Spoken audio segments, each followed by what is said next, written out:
America में ना मुझे उस किस्म का चिकन टिक्का नहीं मिलता जो कि मुझे लाहौर में मिलता है। जाकिर टिक्का याद है आपको? मेरे हस्बैंड ने भी मास्टर कर लिया ये वाला चिकन टिक्का, और इस व्लॉग में मैं आपसे ये रेसिपी भी शेयर करूंगी।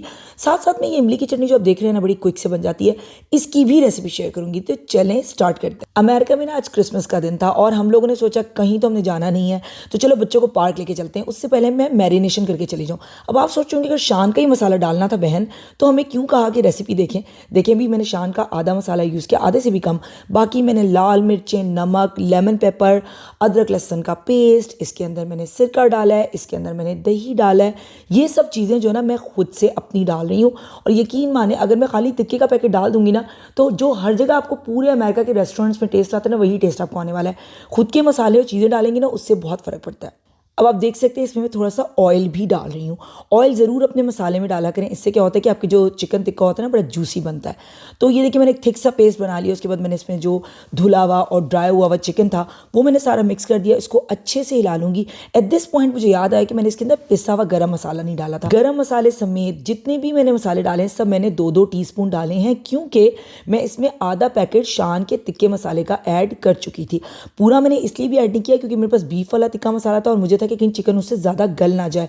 और सिर्फ चिकन का भी टिक्का मसाला आई थिंक मिलता होगा, मैं ऑनेस्टली यही वाला लाती हूँ, थोड़ा सा डाल देती हूँ, सिर्फ एक खुशबू सी आ जाती है। ना भी डालो ना तो यकीन माने घर के मसालों से भी बहुत मज़े के टिक्के बनते हैं। मैरिनेशन जरा 3-4 घंटे पहले होना बहुत ज़रूरी है। अच्छा जी, उसके बाद मैं इसको फ्रिज में रख दिया और उसके बाद हम चले गए पार्क। वापस आए, नमाज़ें वगैरह पढ़ के आराम से मेरे हस्बैंड ने फिर अपनी ग्रिल ऑन की और हम लोग गैस ग्रिल यूज़ करते हैं, ठीक है। तो उसके बाद उन्होंने सीखों के ऊपर अपने सारे टिक्के लगाए, थोड़ी सी वेजिटेबल्स को भी लगा लिया और वो जो मसाला बचा हुआ था ना उसके अंदर ही हमने वेजिटेबल्स थोड़ी सी रोल कर दी थी। अब है टाइम इमली की चटनी का। इमली की चटनी की रेसिपी आप लोगों ने बहुत दफ़ा टिकटॉक के ऊपर मेरे रमज़ान व्लॉग्स में देखी होगी, लेकिन चले एक दफ़ा फिर से शेयर कर देती हूँ। हालांकि मेरे पास यूजुअली होती है लेकिन आज ख़त्म हुई हुई थी और मुझसे टिक्के नहीं खाए जाते इमली की चटनी के बगैर। तो इसमें मैंने ढेर सारा गुड़, एक पूरा पैकेट इमली का पल्प जो होता है, इसमें थोड़ी बहुत गुठलियाँ भी होती हैं, बहुत ज़्यादा नहीं होती हैं। लोग बहुत मेहनतें करते हैं, मैं तो नहीं बहन इतनी मेहनतें करती, सीधी सी बात है। इसमें मैंने ज़ीरा डाला है, नमक, लाल मिर्च, चीनी मैंने तकरीबन 2 कप भर के डाली है। एक बात मैं बता दूं, चीनी आपको बहुत ज़्यादा डालने की ज़रूरत है।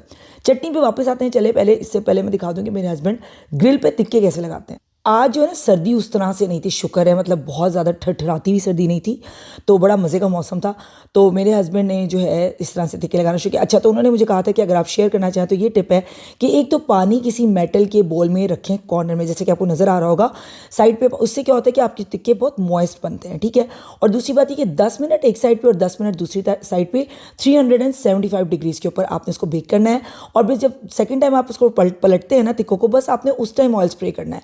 तो इस तरह से आपके टिक्के बड़े हेल्दी भी बनते हैं क्योंकि आपने टू मच ऑयल इसमें नहीं यूज़ किया हुआ, विच आई लव अबाउट दीज टिक्के। और ऑनेस्टली बस ये मैरिनेशन का ही सारा काम था। टिक्के देखिए आपके सामने तैयार हो चुके हैं ऑलमोस्ट। मेरे husband has already started taking them of from the सीख, और अब मुझे नई सीखें लेने की ज़रूरत है क्योंकि मेरी सीखें इतनी ज़्यादा इस्तेमाल हो चुकी हैं ना कि मैं आपको क्या बताऊँ। बहरहाल बड़े ही मज़े के जूसी अंदर तक गले हुए टिक्के जो है ना बन के तैयार हो चुके हैं। और मेरा बेटा ऐसे खड़े होकर देख रहे थे, सारे इसी ने खाने, हालांकि इसने चखनी भी नहीं। फिर मैं भागी अंदर क्योंकि मैंने गार्लिक ब्रेड रखी हुई थी अवन के अंदर, जो कि आपने 50 करोड़ दफ़ा मेरी टिकटॉक की रेसिपीज़ में देखी हुई है गार्लिक ब्रेड। और ये मैं पैकेट वाले पराठे यूज़ कर रही हूँ। असल में हुआ क्या, मैं वैसे तो नान बनाती हूँ लेकिन मेरा मैदा भी ख़त्म हुआ था और देसी स्टोर्स हमें नहीं पता था कि खुले में या बंद हुए, क्योंकि क्रिसमस डे था। इसीलिए मेरे हस्बैंड ने कहा यू नो व्हाट, जस्ट कोई भी बना लो, मैं तो खाली प्रोटीन्स खाने वाला हूँ। तो मैंने साथ बना लिए जो डॉन के पराठे होते हैं या पता नहीं कवान के पराठे थे वो, और साथ में मेरी बन रही थी इमली की चटनी, जिसको मैंने ब्लेंडर की मदद से ब्लेंड कर लिया। कई लोग छानते हैं, भाई मैंने ऐसे कहा ना कि मैं लंबे काम नहीं, तो छोटे से छोटा काम करो, अपनी ज़िंदगी को आसान बनना है। देखिए पराठे कितने मज़े के फूले हुए बन रहे हैं। अच्छा, इमली की चटनी आप सोचो कि इतनी सारी मैंने क्यों बनाई है। भाई मेरे घर में होने वाली पार्टी जो कि बर्थडे पार्टी, और उसके लिए मैं प्रेप्स कर रही हूँ। मैंने पालक पनीर बनाना है तो मैं पनीर बना के रख रही हूँ, मैं इमली की चटनी एक्स्ट्रा बना के रख रही हूँ, दही बड़ों के बड़े। तो आप मेरे आने वाले व्लॉग्स देखते रहिएगा, वो सारी रेसिपीज़ आपको मिलने वाली हैं, ठीक है।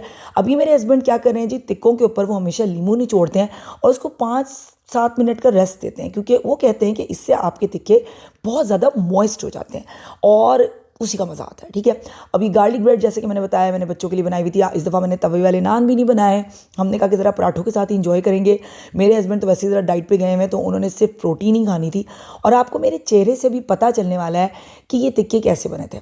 ऑनेस्टली मैं I am not trying to brag, लेकिन मैं बाहर अपना मैंने टिक्के खाना छोड़ दिया, अमेरिका में स्पेशली। हाँ, पाकिस्तान हो तो जाकिर टिक्का लिबर्टी के पास है और उसकी बात ही कुछ और है, ठीक है ना, उसका तो कोई मुकाबला ही नहीं है ना। लेकिन अगर अमेरिका में है ना तो ऑनेस्टली घर में बनते हैं, बहुत मज़े के बनते हैं और इतने ज़्यादा बन जाते हैं कि अगले दिन तक हम लोग खाते रहते हैं। तो आई फील लाइक आप लोगों को घर में ट्राई करने चाहिए और मुझे बताएं कि ये रेसिपी आपको कैसी लगी। और ये जो वेजिटेबल्स भी है ना, यकीन माने इस कदर मज़े की, क्योंकि थोड़ी सी क्रंच रह जाता है वेजिटेबल्स के अंदर, थोड़ा सा वो तिक्के वाले मसालों का फ्लेवर आ जाता है, तो बहुत ही मज़े की वेजिटेबल्स ये वाली भी बनती हैं। टिकटॉक जनाब बैन होने वाला है अमेरिका में, इसीलिए ज़्यादातर रेसिपी आपको यूट्यूब पे देखने को मिल रही है। I am sorry about that, लेकिन क्या कर सकते हैं, उम्मीद है कि ना बैन हो, तो इसीलिए मुझे इंस्टाग्राम पे और यूट्यूब पे फॉलो करते रहें। इंशाल्लाह मैं मज़ीद रेसिपीज़ बनाती रहूँगी। रमज़ान आने वाला है तो बहुत मज़े मज़े के व्लॉग्स आने वाले हैं, फुल डे व्लॉग्स आने वाले हैं, उसमें और भी काम करती हुई मैं नजर आऊँगी। कमेंट सेक्शन में अगर कोई चीज़ मिस हो गई है तो प्लीज़ पूछ लीजिएगा और बताइएगा कि आप क्या मज़ीद देखना चाहते हैं। ओके, अल्लाह हाफिज़।